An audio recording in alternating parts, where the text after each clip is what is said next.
வணக்கம். இன்றைக்கி வால்மீகி ஜெயந்தி. அதை முன்னிட்டு கம்பராமாயணத்தில் வால்மீகியை பற்றி கம்பர் குறிப்பிடுற 2 பாடல்களை பார்க்க போகிறோம். ஆரம்பத்திலேயே அவையடக்கம் பகுதியிலேயே கம்பர் வால்மீகியை குறிப்பிடுறார். அந்த பாடல்கள்லாம் நான் விட்டுட்டேன். கதைப்போக்கில் வர்ற 2 பாடல்களை மட்டும் குறிப்பிடுறேன். முதல் பாடல் கோசல நாட்டோட வளத்தை சொல்ல ஆரம்பிக்கும் போது வர்ற முதல் பாடல். கிட்டத்தட்ட கம்பராமாயணத்திலே ஆரம்ப பகுதி, பாலகாண்டத்தோட முதல் பகுதி. அங்கே வர்ற ஒரு பாடல், ஆரம்ப பாடல்னு சொல்லலாம். வாங்க அரும் பாதம் 4 வகுத்த வான்மீகி என்பான், தீம்கவி செவிகள் ஆறத் தேவரும் பருகச் செய்தான். ஆங்கு அவன் புகழ்ந்த நாட்டை அன்பு எனும் நரவம் மாந்தி மூங்கையான் பேசல் உற்றான் என்ன யான் மொழியல் உற்றேன். இதுவும் கிட்டத்தட்ட ஒரு தன்னடக்க பாடல் மாதிரி தான். வாங்க அரும் பாதம் 4 வகுத்த 4 அடிகளால் ஆன ஸ்லோகங்களால் ராமாயணத்தை வகுத்து கொடுத்த வான்மீகி என்பான். வால்மீகி வான்மீகி அப்படின்னு குறிப்பிடுறார் கம்பர். அந்த வால்மீகி தீம் கவி, தீம்னா இனிமையான கவி, இனிமையான கவிதையால் செவிகள் ஆறத் தேவரும் பருகச் செய்தான். அந்த இனிமையான கவியை வால்மீகி படைத்த இனிமையான கவியை தேவர்களும் சந்தோஷமாக கேட்டார்கள். அந்த அளவுக்கு அவங்க காதில் தேன் பாய்ந்தது அப்படிங்கிற மாதிரி ஒரு பதம் இது. தீம் கவி செவிகள் ஆறத் தேவரும் பருகச் செய்தான். தேவர்கள் காதில் தேன் பாய்ஞ்ச மாதிரி இனிமையான பாடல்களை கொடுத்த வால்மீகி. ஆங்கு அவன் புகழ்ந்த நாட்டை, இங்கே ஆங்குங்கிறது அங்கே, அதாவது வால்மீகி ராமாயணத்தில் வால்மீகியால் புகழப்பட்ட கோசல நாட்டை நானும் யான் மொழியலுற்றேன் அப்படின்னு கடைசி பகுதி நானும் சொல்ல போகிறேன். வால்மீகி புகழ்ந்த அதே கோசல நாட்டை நானும் புகழ போகிறேன். ஆனால் என்னால் வால்மீகி அளவுக்கு புகழ முடியாது அப்படின்னு அவையடக்கத்தோடு சொல்கிறார் கம்பர். அன்பு எனும் நரவம் மாந்தி, எனக்கு வால்மீகி அளவுக்கு திறமையெல்லாம் கிடையாது, என்கிட்ட இருக்கிறதெல்லாம் அன்பு மட்டும்தான். அன்பு அப்படிங்கிற மது, அன்புங்கிற மதுவை பருகி, நரவம்னா மது. மூங்கையான் பேசலுற்றான் என்ன, மூங்கையான்னா ஊமை, ஊமையே பேச ஆரம்பிச்சிட்டானா. அன்புங்கிற மது இருந்தால் ஊமைக்கு கூட பேச்சு வரும். அதாவது ஒரு ஊமைக்கு நம்ம ஒரு உதவி பண்ணுறோம், அவங்களுக்கு தங்களால் பேச முடியாதுன்னு நிச்சயமாக தெரியும். ஆனாலும் அவங்க என்ன பண்ணுறாங்க, வாய் பேச முடியாதவங்களாக இருந்தாலும் கூட தங்களால் இழன்ற ஒரு சைகையினாலேயோ ஒரு சில ஒலி குறிப்புகளாலேயோ வார்த்தைகளாக அமையலைன்னாலும் தங்களால் முடிஞ்ச நன்றியை நமக்கு சொல்கிறாங்க. அந்த மாதிரி அன்பு எனும் நரவம் மாந்தி மூங்கையான் பேசலுற்றான் என்ன யான் மொழியலுற்றேன். வால்மீகி அளவுக்கு முடியலைன்னாலும் ஒரு ஊமை பேசினதை போலவாவது, அன்பு என்கிற மதுவை அருந்திய ஒரு ஊமை பேசியதை போலவாவது நான் பேச போகிறேன் கோசல நாட்டை பற்றி அப்படின்னு சொல்லிட்டு ரொம்ப பிரமாதமாக கோசல நாட்டை வர்ணிக்கிறார் கம்பர். அதுக்கப்புறம் ரொம்ப நாள் கழித்து, பல பாடல்கள் கழித்து யுத்த காண்டத்தில் தான் மறுபடியும் வான்மீகி குறிப்பிடப்படுறார். அதாவது அந்த பேரில் இந்திரஜித்து போருக்கு போகும்போது வர்ற ஒரு பாட்டு. அண்ணானோடு போயின தானே அளந்து கூற என்னால் அரிதேனும் இயம்பு வான்மீகம் என்னும் நல் நான் மறையான் அது 40 வெள்ளம் என்ன சொன்னான் பிறர் யார் அஃது உணர்ந்து தொகுக்க வல்லார்.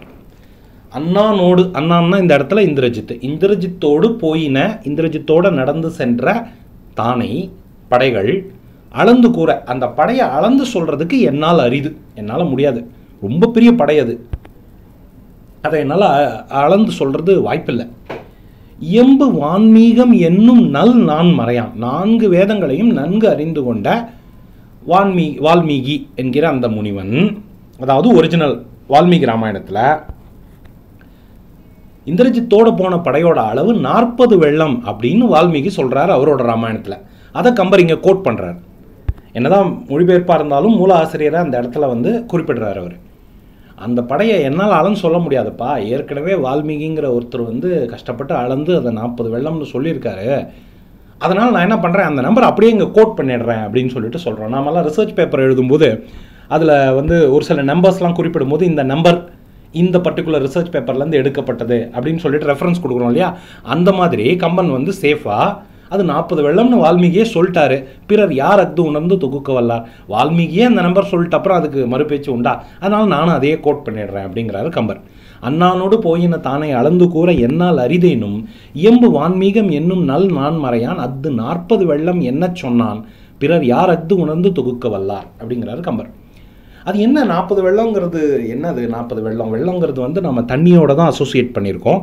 உண்மையில் வெள்ளத்துக்கு ஒரு கணக்கு இருக்குது. இந்த கணக்கை ஒரு புத்தகத்தில் படித்தேன். பட் அது ரொம்ப நீளமாக இருந்தது, எனக்கு அதை ஞாபகத்தில் வச்சுக்கிறது சிரமமாக இருந்தது. அதனால் விட்டுட்டேன். இன்றைக்கி கொஞ்சம் நெட்டில் தேடி அந்த கணக்கு என்ன அப்படின்னு கண்டுபிடிச்சேன். அதாவது நான் படித்ததை அப்படியே சொல்கிறேன். ஒரு பந்தி அப்படிங்கிறது தான் ரொம்ப அடிப்படையான படைப்பிரிவு. அந்த பந்தி அப்படிங்கிறது ஒரு தேர், ஒரு யானை, 3 குதிரை, 5 வீரர்கள் சேர்ந்த ஒரு குழுவுக்கு பேர் பந்தி. இந்த பந்திக்கு முந்து படைக்கு பிந்துங்கிற பழமொழிக்கும் இதுக்கும் ஏதாவது சம்மந்தம் இருக்கான்னு எனக்கு தெரில. அதாவது ஒரு பந்திங்கிறது ஒரு தேர், ஒரு யானை, 3 குதிரை, 5 வீரர்கள். இப்படி 3 பந்தி சேர்ந்தால் ஒரு சேனாமுகம்ங்கிறாங்க. சேனாமுகம்னா 3 பந்தி, அதாவது 3 தேர், 3 யானை, 9 குதிரை, 15 வீரர்கள். இப்படி 3 சேனாமுகம் சேர்ந்தால் ஒரு குல்மம்ங்கிறாங்க. அதாவது 9 யானை, 9 தேர், 27 குதிரைகள், 45 வீரர்கள். இதே மாதிரி 3 குல்மம்ங்கிறது ஒரு கனகம், 3 கனகம்ங்கிறது ஒரு வாகினி, 3 வாகினிங்கிறது ஒரு புலுதம். இதெல்லாம் எனக்கு தெரியாதுங்க, அப்படியே பார்த்து படிச்சுட்டு இருக்கேன்.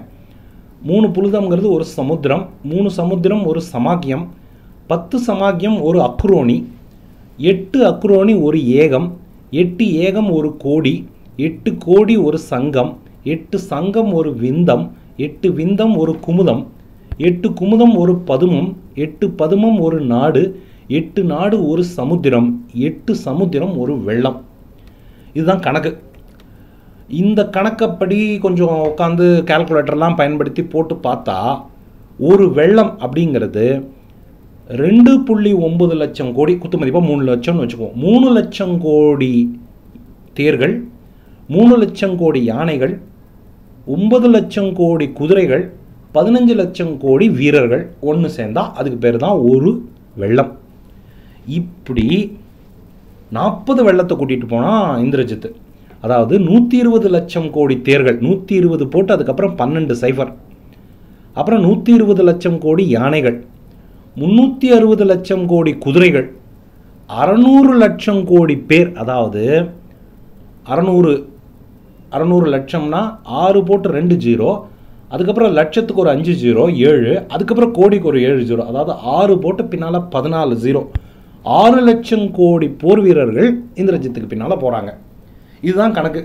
கம்பர் வந்து பாரதியார் மாதிரி கணக்கில் வீக்காக என்னன்னு தெரியல. அவர் சிம்பிளாக இதெல்லாம் என்னால் சொல்ல முடியாதுப்பா, வால்மீகி 40 வெள்ளம்னு சொன்னார், நானும் அதையே ஃபாலோ பண்ணிக்கிறேன் அப்படின்னு சொல்லிட்டு சிம்பிளாக முடிச்சிட்டாரு. இது தொடர்பாக இன்னும் ஒரே ஒரு கணக்கு மட்டும் சொல்லிடுறேன்.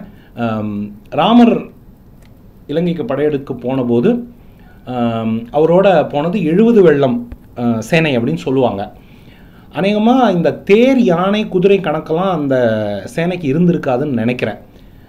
ஏன்னா அவங்க வானரர்களுக்கு அதெல்லாம் வச்சு சண்டை போட தெரியாது. அவங்க தேரில் ஏரியெல்லாம் போய் சண்டை போடலை, யானைகளை பயன்படுத்தலை, குதிரைகளை பயன்படுத்தலை. அவங்க வந்து முழுக்க தங்களோட சொந்த பலத்தை மட்டும்தான் நம்பியிருந்தாங்க. ஸோ அந்த விதத்தில் வந்து நம்ம இந்த தேர், யானை, குதிரை, வீரர்கள் இதெல்லாம் இக்னோர் பண்ணிவிட்டு 15 லட்சம் கோடி குரங்குகள் மல்டிப்ளைட் பை 70 அப்படின்னு கணக்கு போட்டுக்கலாம்னு நான் நினைக்கிறேன். இது எனக்கு சரியான்னு தெரியல. உங்களுக்கு ஏதாவது தெரிஞ்சதுன்னா சொல்லுங்கள். நன்றி.